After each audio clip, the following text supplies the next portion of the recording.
The millionaire's daughter pulled the maid's hair. Her reaction made the millionaire cry.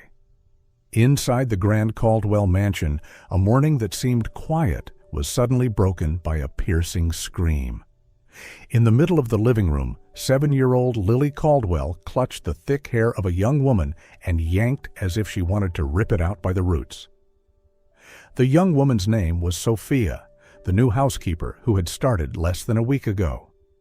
Lily's small hands, surprisingly strong, pulled and twisted relentlessly, strands of dark hair falling to the floor. Sophia cried out in pain, struggling to free herself, but failing. "Stop it, Lily. Please, it hurts. Stop." Sophia's voice trembled, filled with desperation. But Lily's eyes were vacant, hollow, showing no hint of emotion. She kept pulling, trapped in a storm of rage she could not control. Across the room stood Ethan Caldwell, Lily's father. 35 years old, tall, dressed in a sharp suit, a successful real estate developer. His face was tense. This wasn't new to him. In fact, he had seen this exact scene play out dozens of times with nannies before Sophia. Beside him stood Grace, Ethan's mother. 62, elegant and perfectly groomed, her silver hair pinned neatly in place. Arms crossed, she watched with detached calm, as if already knowing the outcome. Yet another housekeeper would soon quit. Lily did not speak, did not smile, only attacked anyone who dared to touch her. Experienced nannies, child therapists, even pediatric nurses had all fled. No one could withstand the fury of this fragile yet feral child. Sophia fought to free herself, but the harder she tried, the harder Lily pulled. Her head was yanked back, her face twisting in pain. Ethan stepped forward, ready to intervene as he always did. Grace's lips curled slightly, convinced Sophia would not last. And then something unexpected happened. Sophia stopped struggling. She took a deep breath, and instead of prying Lily's hands away, she gently wrapped her arms around the child. "It's okay, sweetheart. I'm here. You don't have to be afraid," she whispered, her voice shaky but tender. The room froze. Lily hesitated. For the first time, her hands loosened slightly. Her blank eyes blinked in confusion, as if she had never felt this kind of touch. Sophia did not let go. Instead, she swayed softly and began to sing. "Sleep, little angel. Sleep in peace. The world can wait. Nothing will hurt you now." Her voice was warm, soothing. Ethan froze where he stood. For 2 long years since his wife's death in the accident, he had never seen Lily stop attacking when touched. His eyes burned with tears, but he forced them back, unwilling to show weakness in front of his mother. Grace, however, lost her faint smile. Her face hardened. This was not what she wanted. A simple servant achieving what specialists could not. Slowly, Lily released Sophia's hair. Her tiny fingers hovered in the air, confused. For the first time, she lifted her gaze toward Sophia. It wasn't the look of hostility, but one of timid wonder. Sophia kept singing, ignoring the sting in her scalp and the strands of hair scattered across the floor. For her, holding and soothing Lily felt like the most natural thing in the world. And inside a house long filled with tension, a fragile but priceless moment was born. A moment of connection no one had ever expected. 3 hours later, Lily was sitting on the floor, playing with colorful blocks. Sophia was cleaning the furniture while keeping an eye on the little girl. Ethan walked into the living room, still shaken by what he had witnessed. "Have you ever worked with children before?" Ethan asked. Sophia paused, looking up at him. "No, Mr. Caldwell. I've only ever worked for ordinary families. Never with a special child." She continued cleaning, but lowered her voice so as not to disturb Lily. "I really need this job. My grandmother is in the hospital with Alzheimer's. If I can't pay for the private care this month, they'll transfer her to a public facility. She won't be able to handle that change." Ethan noticed that Lily was paying attention to Sophia's voice.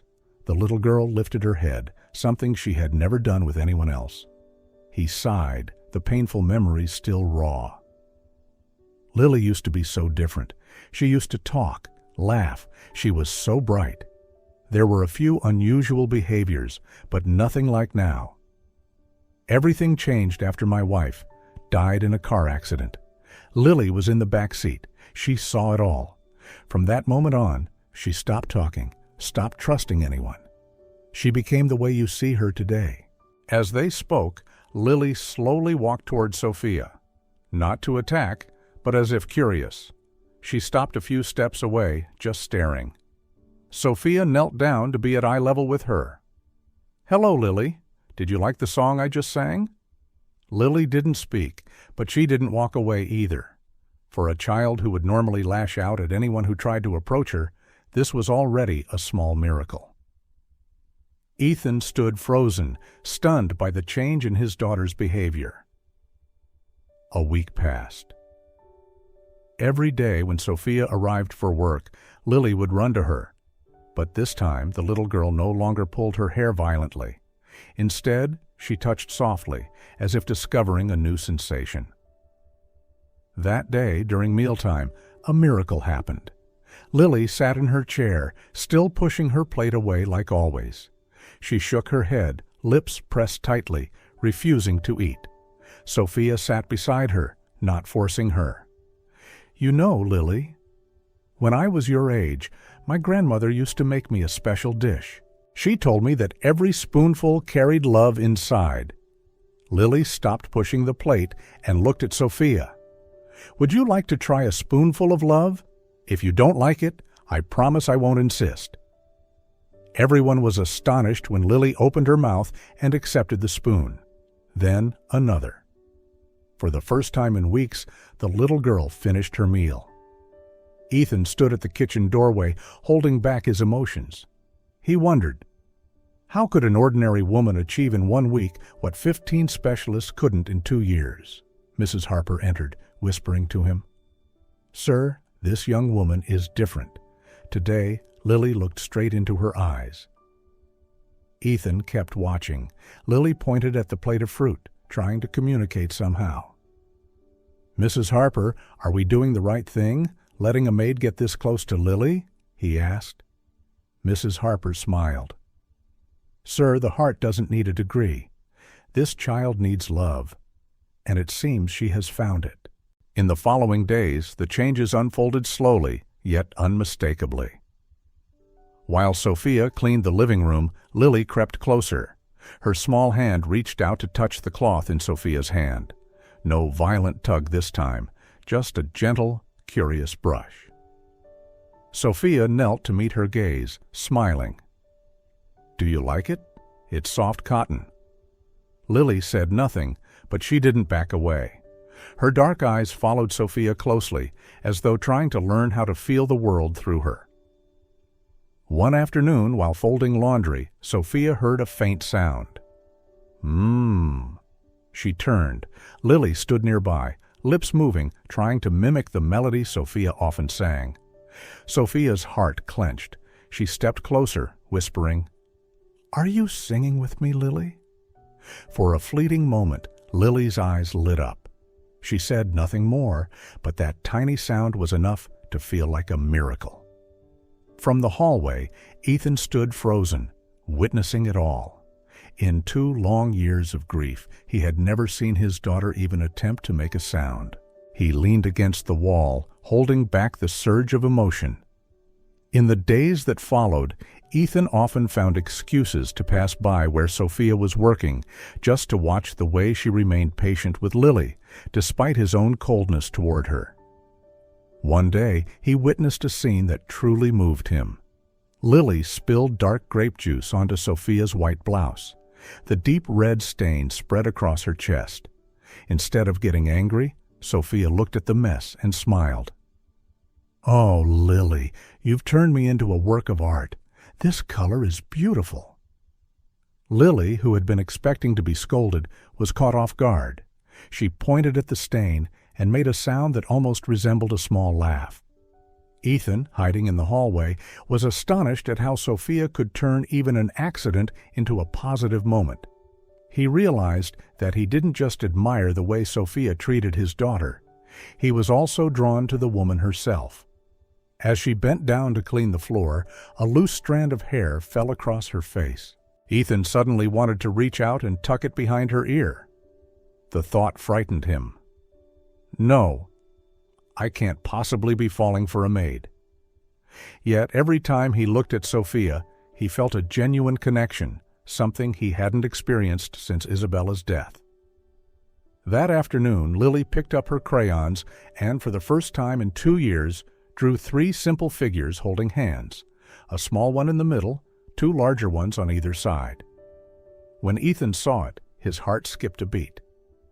It was a family, Lily, Sophia, and himself. Grace immediately snatched the paper away. Such messy scribbles, dear. Come on, draw some flowers instead. She crumpled the drawing, but it was already too late. Ethan had seen it. He understood that, in his daughter's mind, Sophia had already become part of the family. That realization moved him deeply and terrified him just as much. Since the day Sophia entered the Caldwell household, Lily's changes had grown more visible. She was no longer as violent. She began eating again, sometimes simply standing still, watching, or making faint sounds. To Ethan, it was the first light after 2 years of darkness.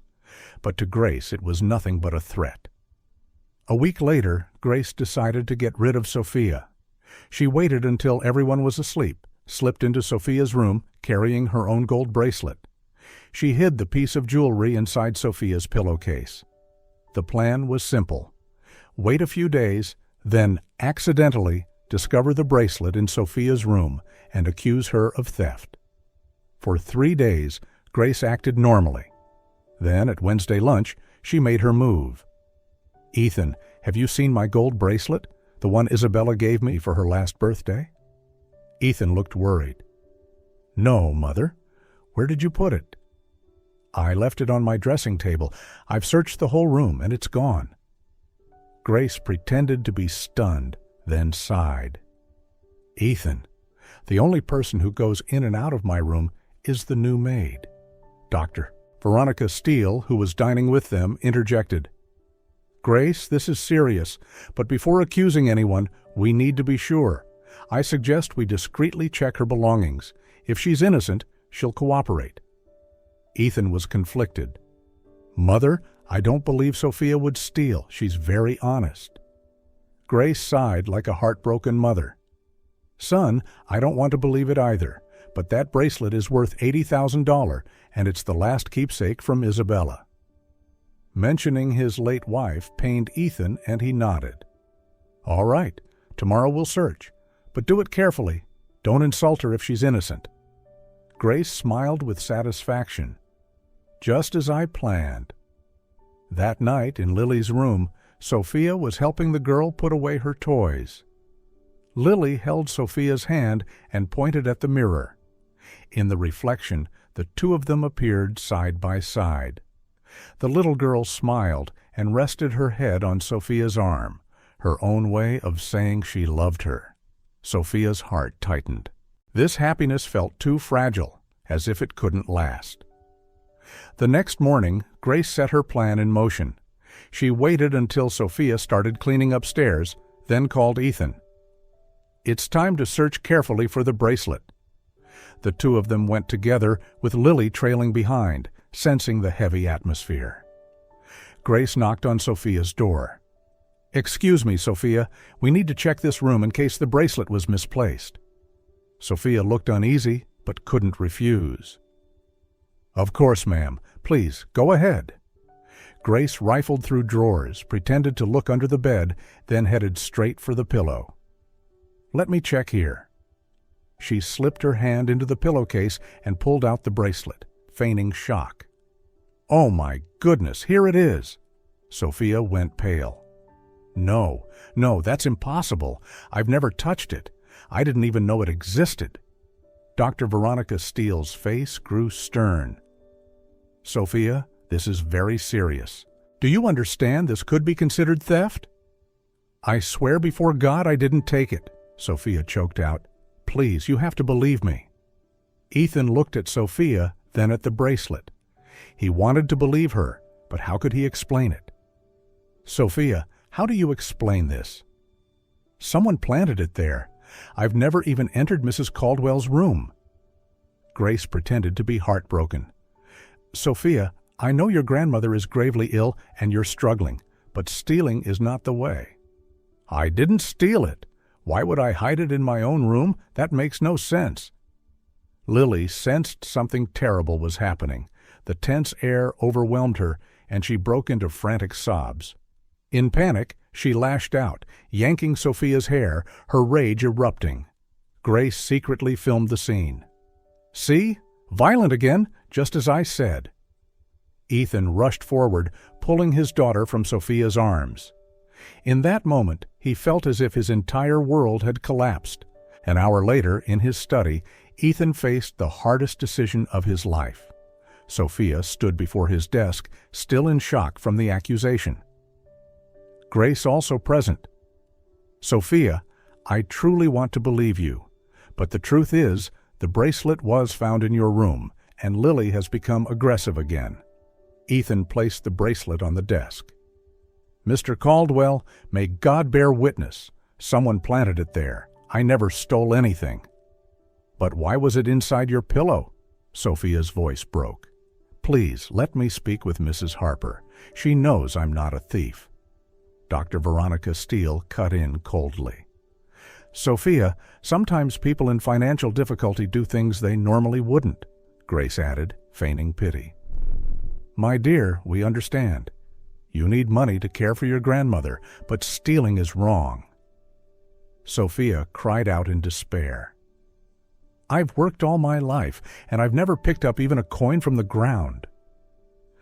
Ethan rose to his feet, his voice pained but firm. Sophia, for the safety of my daughter and this household, you cannot stay here any longer. Sophia's world collapsed.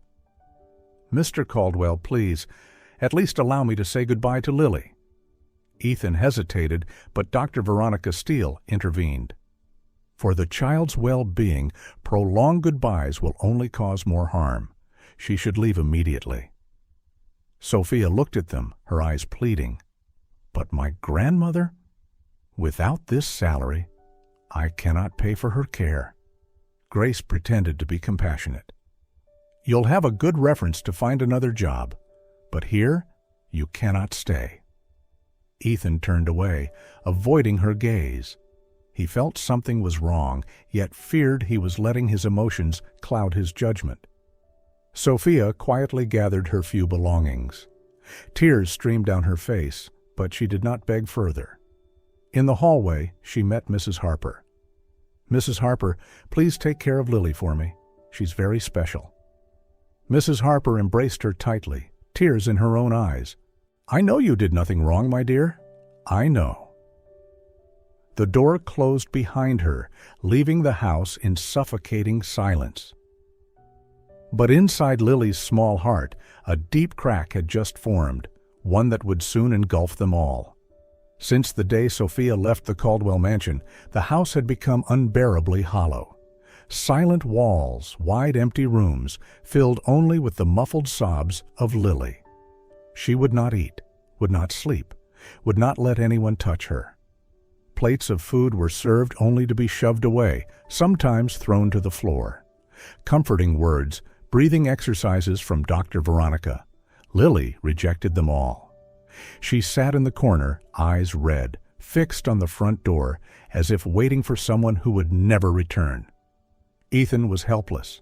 He sat beside her, pleading softly. Lily, just one spoonful, for Daddy. Please?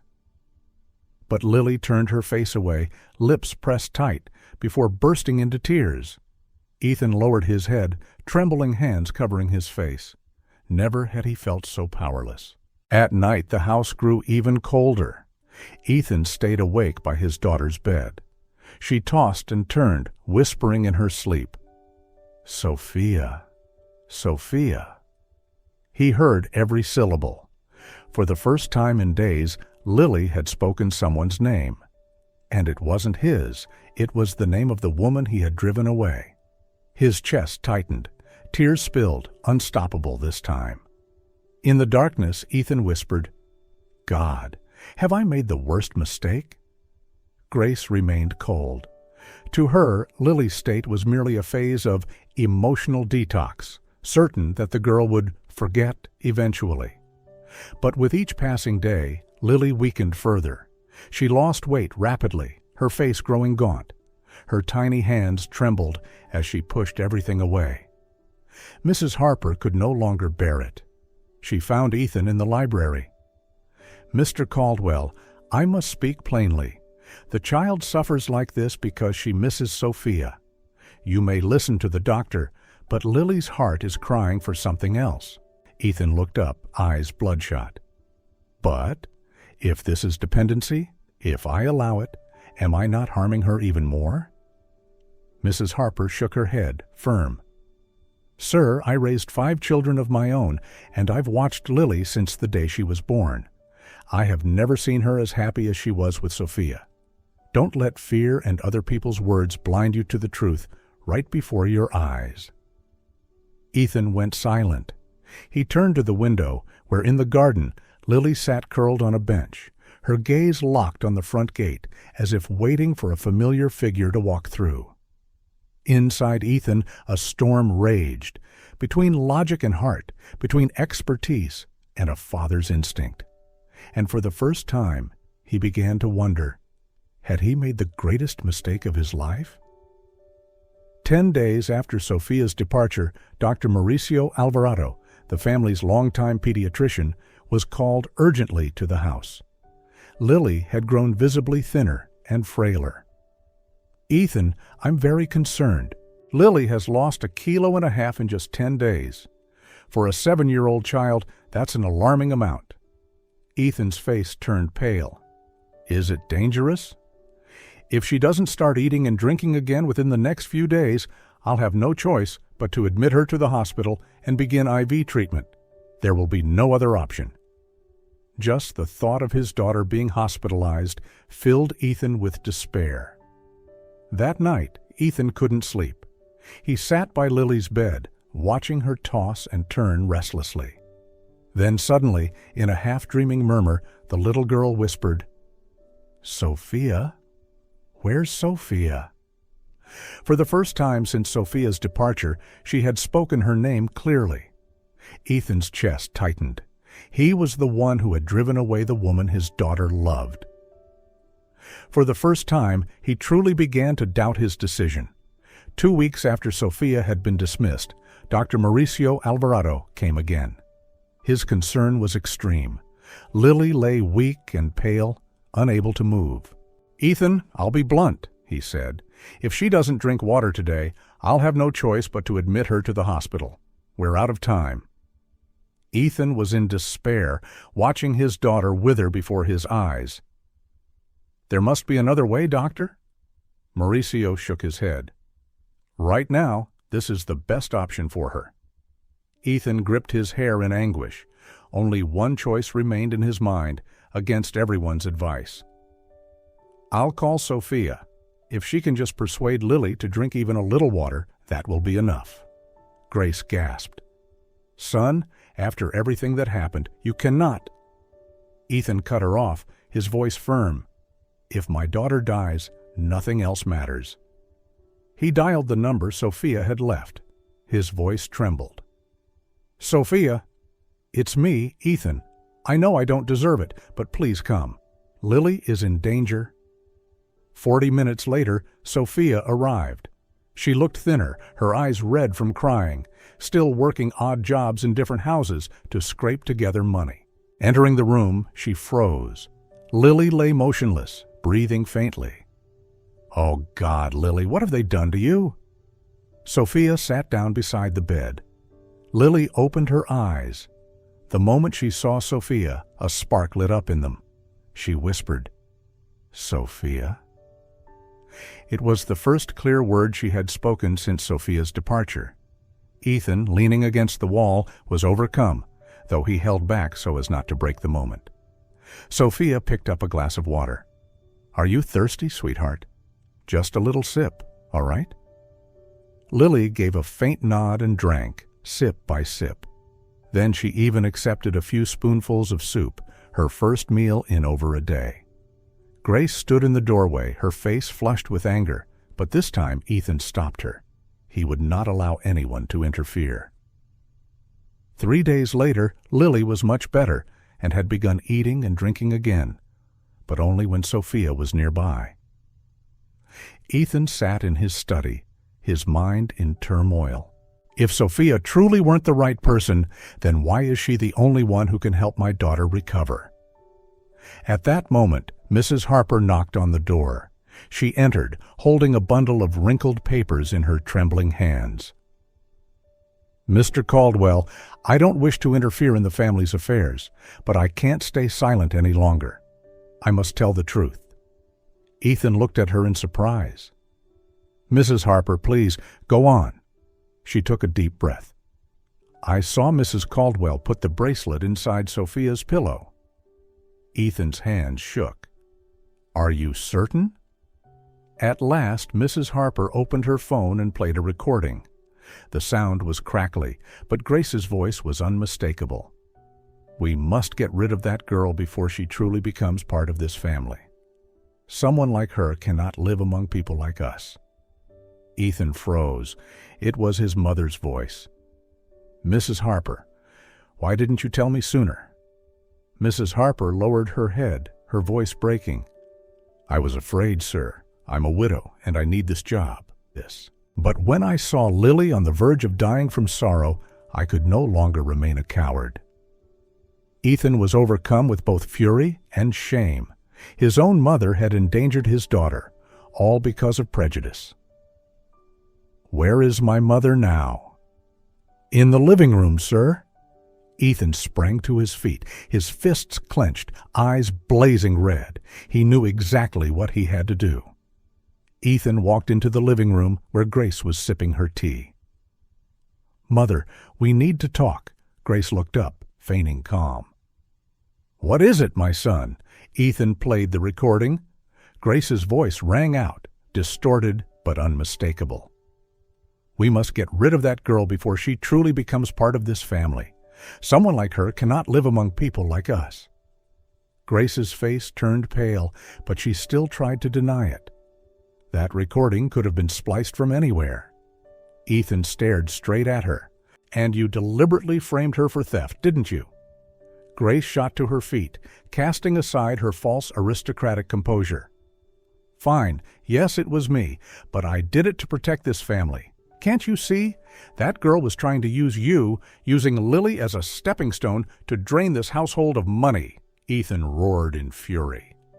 "Mother, Sophia loves my daughter more than anyone else ever has, and you destroyed everything because of your pathetic prejudice," Grace shouted back. "Prejudice? This is reality. Someone like her can never marry someone like us. I was saving the honor of the Caldwell family." Ethan glared at her with hatred. "Honor? You've brought nothing but lies, schemes, and suffering upon an innocent child. If that is what you call honor, then I despise it." Grace realized she had lost her son forever. She hissed bitterly, "You'll regret this, Ethan.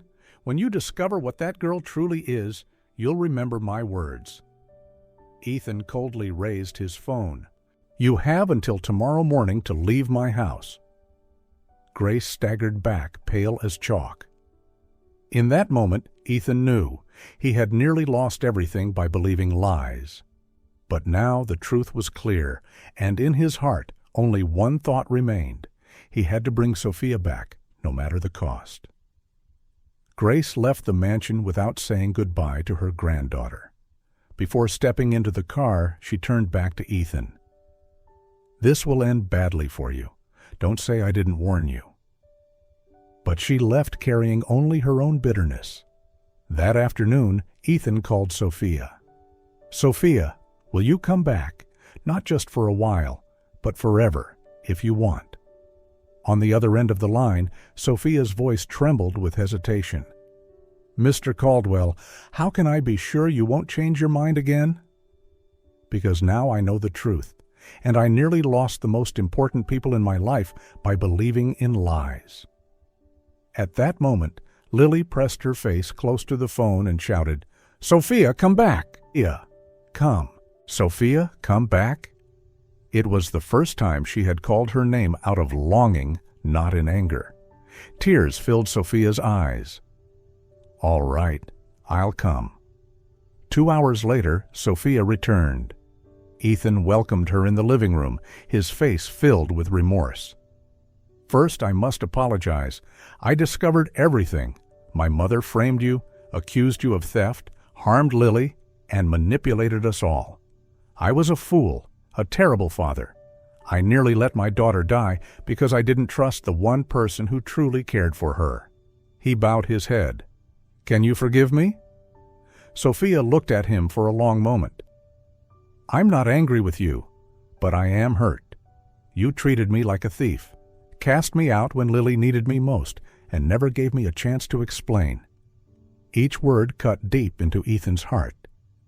"You're right. I have no excuse." Sophia took a deep breath. "I'll return, but not for you. For Lily. She doesn't deserve to suffer for the mistakes of the adults." Just then, Lily burst into the room, her eyes shining as she saw Sophia. She threw her arms around her and cried out, "Sophia, Sophia, don't leave again." Ethan watched the scene, overwhelmed with emotion.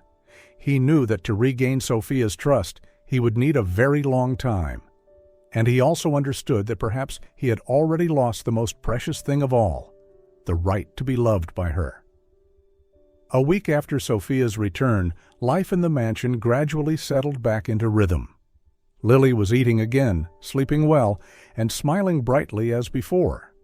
But the relationship between Ethan and Sophia had changed. Sophia cared for Lily with the same tenderness as always, yet toward Ethan she remained polite, but distant. Ethan tried many times to start a conversation. "Sophia, how is your grandmother?" While folding clothes, Sophia replied calmly, "I've taken on 2 more cleaning jobs. That way, I can keep paying for her private care." Ethan quickly said, "You don't need to take extra work. What you earn here is enough." Sophia lifted her eyes, firm and unwavering. "Mr. Caldwell, I've learned never to rely on a single source of income. Things can change far too quickly." The subtle meaning in her words stung Ethan's heart. He knew Sophia was protecting herself, guarding against the possibility that he might turn his back on her again. "Sophia, I want you to know that you're important, to both of us." Sophia kept working. "I'm important to Lily, and for me, that's enough."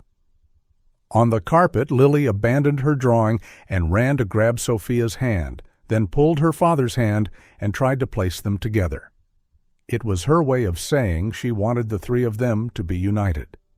Ethan looked deep into Sophia's eyes. "Even Lily knows we belong together." Sophia pulled her hand away, her voice gentle but firm. "Lily is still a child, Mr. Caldwell. She doesn't understand how complicated the adult world is." Ethan realized then, if he wanted to win Sophia's trust again, it would take immense patience. But he was willing to wait, no matter how long it took. 6 weeks after Sophia's return, the atmosphere in the house was finally peaceful. Lily had made remarkable progress. She was speaking a few words, learning to play with others, and even accepting affection from outsiders, so long as Sophia introduced them. One afternoon, Ethan looked out into the garden. Sophia and Lily were laughing joyfully as they planted flowers together. His heart tightened. He knew with absolute certainty these 2 were his real family. He walked closer and called softly, "Sophia, may I speak with you privately?" "Yes, Mr. Caldwell." While Lily continued playing in the dirt, Ethan looked at Sophia with solemn eyes. "In these past months, I've learned something. You didn't just save Lily, you saved me too." Sophia's face flushed. "You don't need to say that." Ethan bent down so his eyes were level with hers. "Before you came, I was dead inside. I didn't know how to be a father, how to live. You brought life back into this house." Sophia shook her head, her voice trembling. "Please don't say that." Ethan looked straight into her eyes. "Sophia, I love you. I love the incredible woman you are." Sophia gasped, standing abruptly. "Mr. Caldwell, you can't say that. I work in your house." "You're not just an employee. You're the woman I love, and you're the mother my daughter's heart has already chosen." Lily looked up as if sensing something important. Sophia shook her head again and again, frightened. "This is too complicated. What if your family never accepts me? What if you change your mind when society begins to whisper?" Ethan clasped her hand firmly, his voice resolute. "Sophia, I choose you. I choose both of you, always. I don't care what the world says." Sophia wavered, torn between fear and the yearning to believe.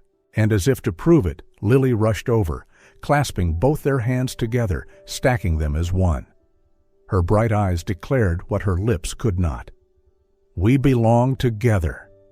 Sophia looked down, seeing the tiny hand binding hers with Ethan's, and her heart trembled. The walls she had built to protect herself after so much hurt began to crack. In that fragile moment, love quietly took root.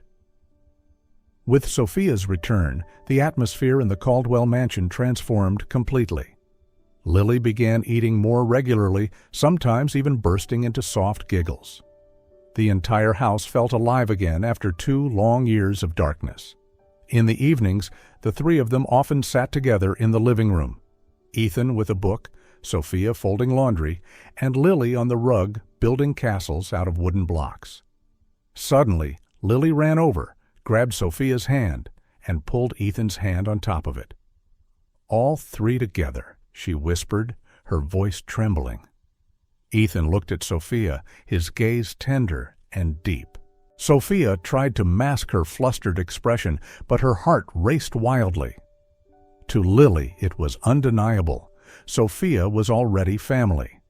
Yet the outside world was far less accepting. News of a prominent businessman like Ethan being romantically linked to a maid spread quickly through high society. At lavish gatherings, whispers echoed, "What is he thinking? What will become of the Caldwell reputation?" Some business partners even severed contracts, citing inappropriate family image. Ethan had expected it, but facing the reality still stung bitterly. One night, Sophia found him sitting silently in the library, papers scattered across the desk. She approached gently, asking, "You're losing so much because of me, aren't you?" Ethan lifted his head, offering a weary smile. "Sophia, I can lose contracts, lose reputation. But if I lose you and Lily, I lose everything. I have no regrets." Sophia froze, eyes glistening with tears. In that moment, she understood. The road ahead would be filled with trials, but she also knew they were ready to face them. Together, as a true family. As time passed, Sophia became the heart of the Caldwell home. Lily grew stronger each day, speaking more words, daring to hold hands with others when introduced, even laughing aloud in play. Every small step felt like a miracle, and Ethan knew it was all because of Sophia. One afternoon, the 3 sat in the garden. Sophia taught Lily how to plant sunflower seeds into the soil. Ethan stood a few steps away, quietly watching, his heart swelling with clarity. This was his true family.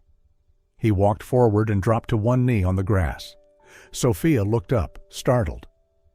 "Mr. Caldwell, what are you doing?" His eyes glowed, his voice deep and steady. "Sophia, I don't have a diamond ring or extravagant promises, but I have real love, and I have a daughter who has already chosen you as her mother in her heart. So, Sophia, will you marry me?" Sophia froze. Tears welled in her eyes, her lips trembling. Nearby, Lily dropped the handful of soil she held, eyes wide before shouting joyfully, "Mommy Sophia, Daddy Ethan, family together!" The little girl rushed over, clasping their hands and pulling them close. Her tiny hands bound them as one. Sophia broke into tears, hugging Lily, then meeting Ethan's gaze. In his eyes, she saw nothing but truth. No doubt, no hesitation. She whispered, voice trembling, "Yes, I will." Ethan wrapped his arms around the two most precious souls in his life. And a few weeks later, in a simple ceremony held in the garden, now blooming with sunflowers planted by Sophia and Lily, they became a family at last. When the minister asked, Ethan looked straight into Sophia's eyes. "I vow to love and protect you in joy and in sorrow, against any prejudice we may face," Sophia replied, her voice breaking yet firm. "I vow never to abandon you, because true family never leaves." Lily tossed petals into the air, laughing aloud. Happy family, forever happy. And in that moment, the three embraced. A new family was born, not from blood or status, but from love and from a choice made by the heart. Because in the end, true family is not the one you're born into. It's the one you choose and never abandon.